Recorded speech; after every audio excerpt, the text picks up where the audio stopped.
Hello. My name is Inigo Montoya. You killed my father.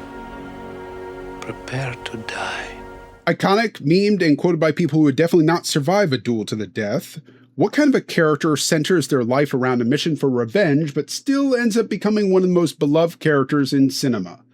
It is common for players, especially new players, to take a character from media, file off the serial numbers by giving them a new name and just playing that character again. For me, it was Legolas, and the character's name was Gowland, and while he was an Elven Ranger, it was totally different because he had 2 wolf companions. Hi, I'm James, and on this channel I talk about the things that I think about, plan, and plot for my tabletop role-playing games. If you like that kind of content, then there's buttons down there for like and subscribe. Today I'm thinking about Inigo Montoya and basing characters on other fictional characters. Even once we moved past our first, second, third characters and we started taking multiple characters from fiction and putting them in a blender, or taking influence from people we've met in our real life, people we've read about in history, and using them as an influence, it is still useful to look at what those other characters would do in the circumstances that our characters are in. You know, what would Brian Boitano do? Except in this case, it's a Spaniard on a quest for revenge. If you haven't seen this film in almost the 40 years it's been out, go watch it. It is fantastic. One of Rob Reiner's classics. It still totally stands up. But a quick recap on Inigo Montoya. Inigo Montoya's father was killed by the Six-Fingered Man, and for 20 years he dedicated himself to becoming a master swordsman to get his vengeance. However, it's been 20 years, and by the time we meet him, he's starting to lose hope that he'll ever find his father's killer. In order to pay the bills, he starts working for Vizzini, a mercenary who's been hired to kidnap the Princess Buttercup and murder her in order to start a war with a rival nation. And for anybody who is aware there's a book, I know there's a book, but we're using the movie because then more people can share in the same frame of reference. Revenge may be Inigo's quest, but it's not his whole personality. And over the course of the movie, he makes several choices that indicate that there is more to his personality than just a quest for revenge. So if I was creating a character and using Inigo as a reference, what aspects of his character would I reference? What beliefs and ideas drive him to action? I use alignment as a tool to understand the broad strokes of a character, the underpinning morals and ethics that lead them to do whatever it is that they do in the story. In a role-playing game, I am playing characters that do not think the way that I think, they do not believe the things that I believe, and they wouldn't act the same way that I would act given the same circumstances. If you don't find the 2-word phrasing useful, then cool, don't use it. All this is still applicable, you just won't have that phrase to share a common language with the other players and your dungeon master. Cool? Let's get into what makes Inigo do what Inigo does.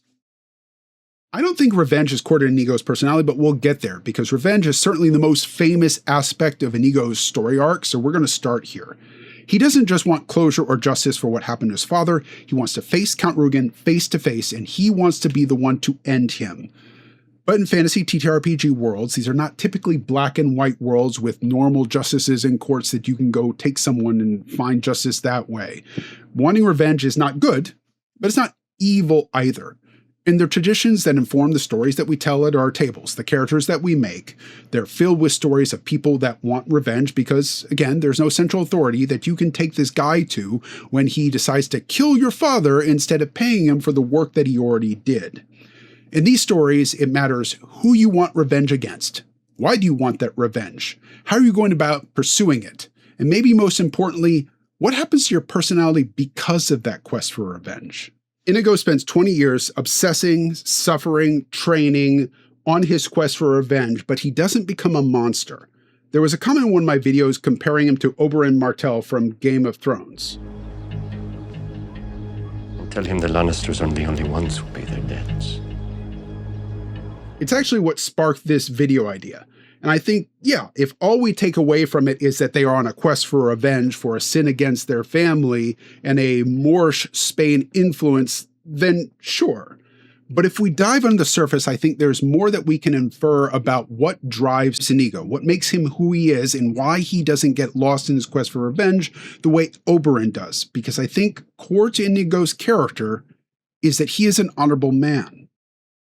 Okay, yes, he does help kidnap Buttercup with the intent to murder her to start a war, and that is not my personal idea of what honor is, But I think within his own head, there is a certain type of honor to Inigo's behavior.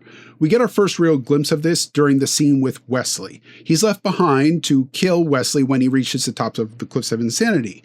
And he gives his word that Wesley will reach the top. Wesley takes his word and he lowers the rope, and he does, in fact, let Wesley reach the top when he could just cut the rope and let Wesley die.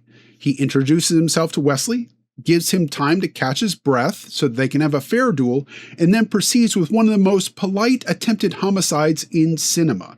And when Wesley does win the duel, he refuses to shame himself and beg for his own life. Kill me quickly. That is losing gracefully, even with his own life on the line. How many Paladin players could say that their characters would do the same? Even when faced with his father's murderer, Count Rugen, he doesn't cheat there either. He doesn't use poison. He doesn't throw sand in Rugen's face. He doesn't kill him in his sleep. He introduces himself, gives him time to defend himself, and then he tries to kill him. Lawful characters don't have to follow society's laws. They just have to follow a consistent code. And Inigo's code includes honor in combat, respect for worthy opponents, keeping his word, and loyalty to his companions, even when that companion is Vizzini. Which frankly says a lot for Inigo in his sense of loyalty, but not very much for his judgment of character. The nature of someone isn't just in their goals, but in how you treat people along the way. And again, there's the whole kidnapping Buttercup and potentially murdering her. And while he does help Wesley get to the tops of the Cliffs of Insanity, he is perfectly willing to step aside while Vizzini cuts the rope initially. He does eventually help Wesley rescue Buttercup, but he is motivated primarily by his opportunity to go and get revenge. I need him to help avenge my father. Murdered these 20 years. I think Inigo comes to respect Wesley as a swordsman and as a strategist after their duel, but I don't think he comes to think of him as a friend until the very end of the film. I don't think he would have gone to rescue Wesley from the pit of despair if a shot at Count Rugen hadn't been in the cards. They say if the character of someone is unclear, look at their friends. Fezzik. Fezzik protects Inigo, trusts him, fights alongside him, pulls Inigo out of rock bottom. And maybe I'm giving Inigo a little bit of the benefit of the doubt here, maybe reading a lot into the peanut boat scene. But if Fezzik is this loyalty, I think Inigo has done something to earn it. He is willing to put his life on the line for Fezzik the same way Fezzik would be willing to put his life on the line for Inigo. But even if we were going to take his relationship with Fezzik and put that in the good column, and the fact that he ultimately does help Wesley and Buttercup and put that in the good column, then we still have to consider how he treats Count Rugen. He doesn't just kill Count Rugen. He makes him feel pain. He makes him beg in a way that I don't think that he would have done had he won the duel with Wesley. And only once he has felt pain and begged does he kill Count Rugen. Killing Rugen is not required to save Buttercup, so this is entirely personal. Revenge in its purest form. The difference here is that Rugen is undeniably evil. Inigo doesn't kill any innocents on his way to get to Rugen. He doesn't harm any civilians. And he pays Rugen back eye for eye, exactly what Rugen did for him. And afterwards, he stops. We have to infer a little bit here because we don't really know what happens to Inigo after they save Buttercup, but given the tone of the story and what Wesley says to him at the end, I think we can reliably say what's going to happen to Inigo afterwards. He could have sought a duel with Wesley, tried to redress his injured pride for the lost duel, but instead it seems he's going to go off and become a pirate. Which, again, is not a good thing. It is at best a neutral thing, but he could have obsessed over revenge, found a new target, and he doesn't. Rugen was a singular obsession, not an overall moral philosophy. Despite 20 years of seeking revenge, he has not been consumed by it.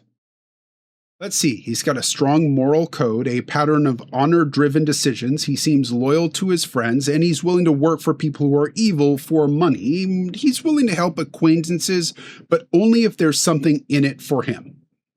He's lawful neutral. If I was going to play Inigo for inspiration, I'd make sure that my character is consistently polite to everyone no matter the circumstances. My character would not be quick to make friends, certainly not ones that have not proven themselves in combat, but once they're made for life, and I'm willing to die for them. Everyone outside that circle, though, is not my character's concerns. I'm not going to give up my life to protect them, not without a personal reason, but I'm not going to be wantonly cruel and kill them myself either. Inigo as a character is defined by discipline, honor, loyalty. He's not compassionate, but he's not heartless either. He allows himself one deeply personal act of vengeance, but it doesn't define him. We've seen tons of characters that are out there seeking some revenge for some wrong, some slight, real or perceived, but not Inigo. He goes out there on that quest for revenge, but it doesn't consume him. It doesn't define him. Because let's be honest, if your father is murdered by a six-finger aristocrat and you don't dedicate your life to vengeance, you may be an emotionally well-adjusted individual, but you're a boring D&D character. Until next time, Dungeon Masters, remember you're a player too. Try to have some fun.